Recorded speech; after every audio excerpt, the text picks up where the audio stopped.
The sun had just begun to rise over Seoul, painting the narrow streets in shades of gold. Inside a small cafe tucked between old brick buildings, Park Hyun-woo moved quietly with a broom in hand. His gray hair peeked from under a faded cap, and the gentle sound of sweeping blended with the faint hum of morning traffic outside. Every motion was calm, practiced, like a man who had lived this same hour 1,000 times before. That he paused for a moment, adjusting a chair left crooked from the night before. A soft smile crossed his wrinkled face when he saw the cafe owner, Miss Choi, placing fresh flowers by the window. "Good morning, Mr. Park," she said warmly. He bowed slightly. "Good morning, ma'am." The aroma of roasted beans filled the air as he continued his quiet work, unnoticed by most who entered.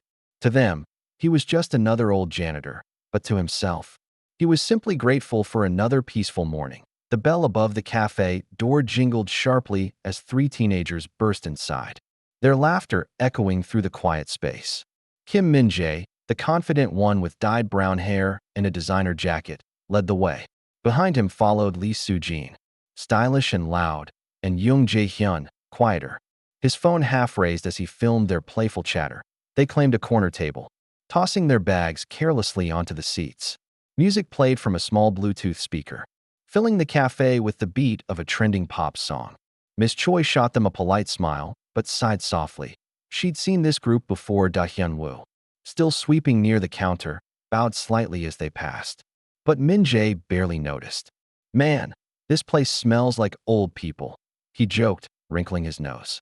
Soo-jin giggled, sipping her iced coffee, while Jae-hyun hesitated before laughing too. Their bright sneakers squeaked against the clean floor. Hyun-woo had just finished mopping. He didn't say a word, just stepped aside and kept sweeping, as if their noise was part of the day's routine.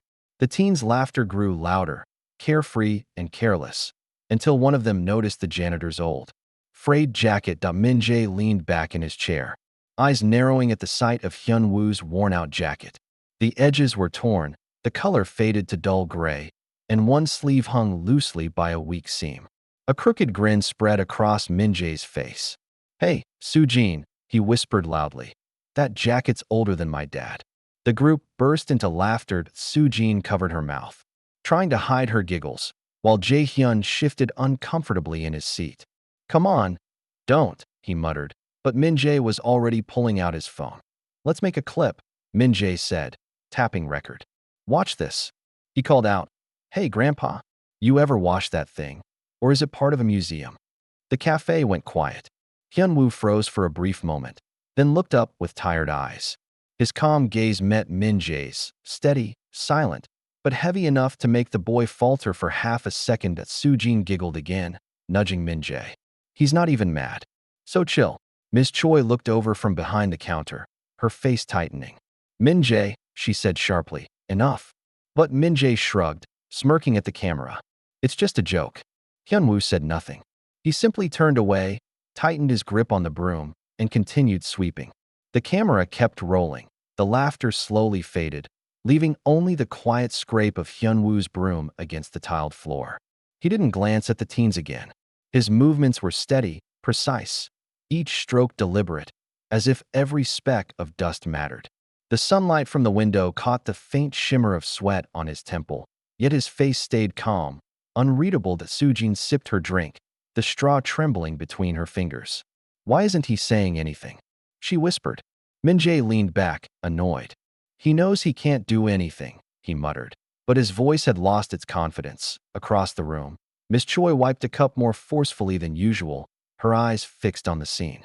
A couple of customers whispered softly, their expressions uncomfortable. Even Jae-hyun, still holding his phone, lowered it halfway, guilt flickering in his eyes. Hyun-woo paused for a moment, resting both hands on the broom handle. His gaze lifted toward the wall where a small framed photo hung, an old black and white picture of soldiers standing in neat rows. He looked at it quietly, then back to the floor, as if reminding himself to stay composed. The tension was fragile, hanging in the air like glass waiting to shatter. Hyun-woo placed the broom gently against the wall and took a slow, steady breath. The cafe had gone still, the faint hum of traffic outside the only sound left. Everyone's eyes followed him as he reached for the zipper of his faded jacket. His hands trembled slightly, not from anger, but from the weight of memory. The zipper slid down with a soft hiss. As the old jacket fell open, the dull gray fabric revealed something no one expected. A perfectly pressed military uniform, the deep navy color glowing softly under the morning light. A Medal of Honor rested neatly on his chest, its silver edges glinting like quiet fire. Sujin gasped, her hands flying to her mouth. "Is that?" she whispered. Jae-hyun froze completely, the phone hanging useless at his side. Min-jae's smirk disappeared, his face pale. Ms. Choi stepped forward, her eyes welling with tears. "Mr. Park, you never told anyone," she murmured. Hyun-woo's eyes stayed gentle. "There's no need," he said softly. "Some things don't need to be said." A long silence filled the cafe. The once laughing teens couldn't lift their eyes.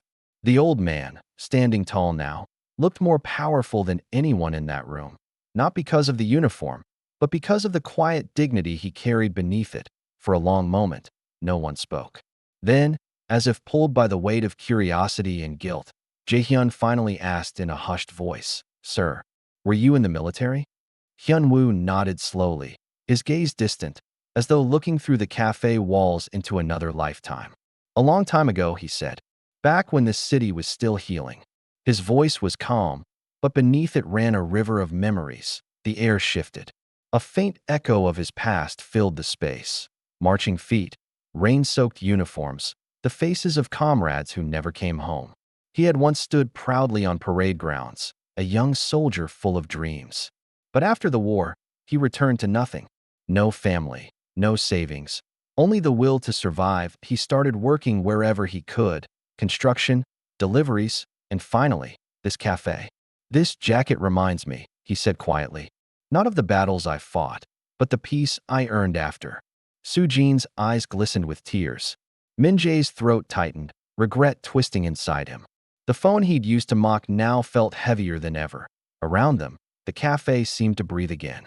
But softer now, like the world itself was bowing in respect. Min-jae stood slowly, his chair scraping against the floor.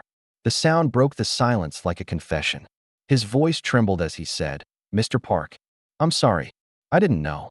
Hyun-woo turned toward him, his expression calm, eyes kind. "Knowing or not knowing doesn't change how we treat others," he replied gently. His words struck deeper than any scolding could. Sujin stepped forward next, tears streaking her makeup. "We shouldn't have laughed. I'm so sorry." Jae-hyun bowed deeply beside her, his phone now resting face down on the table. Hyun-woo smiled faintly, the lines on his face softening. "It's all right," he said. "Just remember, respect doesn't cost you anything." Ms. Choi placed a hand on Hyun-woo's shoulder, her eyes warm with admiration.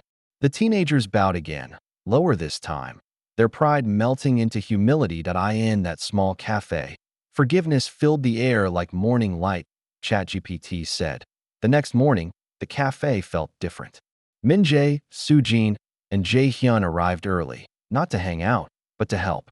They wiped tables, swept floors, and bowed respectfully to Hyun-woo as he entered. He smiled, saying nothing, only patting Min-jae lightly on the shoulder. From that day on, the laughter in the cafe changed. It was softer, kinder. People still talked about the old janitor, but now with admiration. Sometimes, the quietest souls carry the loudest stories. If this story touched your heart, leave a in the comments and share it to remind others. Kindness costs nothing.